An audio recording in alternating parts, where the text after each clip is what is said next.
Conversamos com a nutricionista Fernanda da Cunha, que nos explicou como deve ser a alimentação nesta época do ano.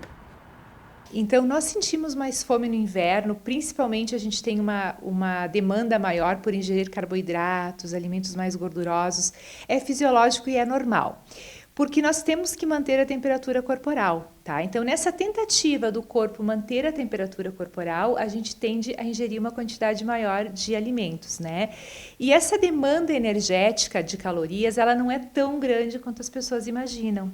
Então, a demanda, normalmente, ela fica em torno de 100, 150, 200 calorias a mais que a gente tem que estar ingerindo ao dia para manter essa temperatura corporal. Então, não é uma quantidade tão grande assim de alimentos que a gente tem que ingerir. Então, as pessoas às vezes pensam, realmente, inverno as pessoas comem mais, é necessário, a gente pode comer mais. Não muito mais, então é bem pouquinho. Então, praticamente, essas 150, 200 calorias não é muita coisa. Então, a gente tem que tomar bastante cuidado para não aumentar muito essa demanda calórica, porque, consequentemente, a gente vai estar ganhando peso, né?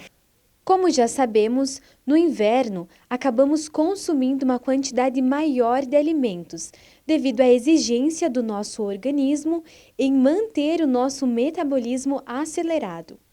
Alguns alimentos devem ser controlados em sua quantidade, mas também é possível fazer substituições.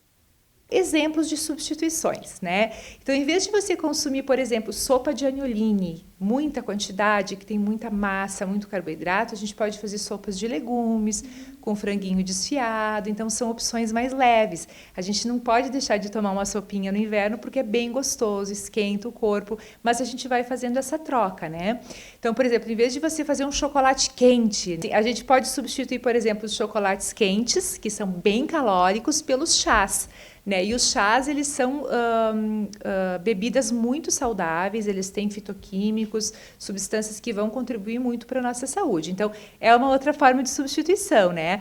Os mingau, quando a gente vai fazer um mingau também, a gente pode fazer um mingau um pouquinho mais leve, evitar colocar amido de milho, né? Para engrossar, colocar um farelo de aveia, por exemplo, um leite um pouquinho mais magro, em vez de um leite integral. Então, a gente tem como fazer essas substituições, né? Para evitar, a gente pode manter a temperatura, consumindo alimentos quentes, mas com uma densidade calórica não tão grande.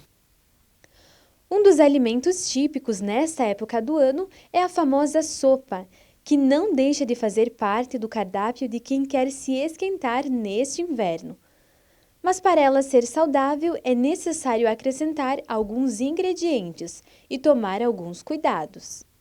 A sopa, ela tem muitos benefícios, né? Só que essa sopa a gente tem que tomar cuidado, porque algumas pessoas, elas ingerem sopa só com legumes, né? Então, elas fazem legumes, o caldinho ali. Então, essa sopa é interessante que a gente coloque uma fonte de proteína também. Então, ou um pedacinho de carne, ou um franguinho desfiado, ou se a gente não vai colocar nenhuma carne nessa sopa, que a gente coma, por exemplo, um ovinho cozido depois, porque a refeição, ela tem que ser uma refeição completa. Se você come só vegetais, vai estar faltando a fonte de proteína, né? E outra coisa, não vai te dar tanta saciedade assim, porque a fonte de proteína, ela te dá saciedade. Se você toma só aquela sopa de legumes, você toma 1, 2 pratos, logo depois você já está com fome, né? Então, para a questão de saciedade e, obviamente, para ser uma refeição completa. Então, é importante que tenha fonte de proteína e evitar ao máximo esses temperos prontos, né? Esses caldos industrializados, que eles têm bastante sódio, bastante glutamato monossódico também, que eles não são muito legais para a nossa saúde. Então, o ideal é quando você cozinha os legumes, na própria água do cozimento, você já tem um caldo de legumes, então você não precisa adicionar. Você está cozinhando a carne junto, você já está fazendo já tem um caldo de carne junto, então também não há necessidade, né? O que a gente pode fazer é complementar com temperos frescos, uma salsinha, uma cebolinha, um orégano, né, um alecrim. Então você vai incrementando com temperos frescos, aí fica uma sopinha bem saudável, bem completa, porque ela tem a fonte de proteína, né? E a sopinha que a gente adora aqui é a sopinha de agnoline, né? Então, a sopinha de agnoline, o que eu sugiro? Que a gente coloque um pouquinho de vegetais também nessa sopa, porque é uma sopa que só tem massa e um pouquinho só de carne, né?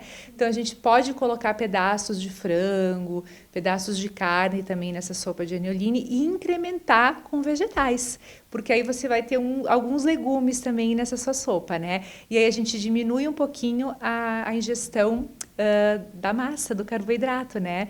Porque a gente está colocando mais legumes e mais proteínas. Mas as sopas são alimentos, assim, são preparações muito legais, eu indico bastante no inverno, mas elas têm que promover essa saciedade também. Então, por isso que é importante a gente incluir a fonte de proteína magra.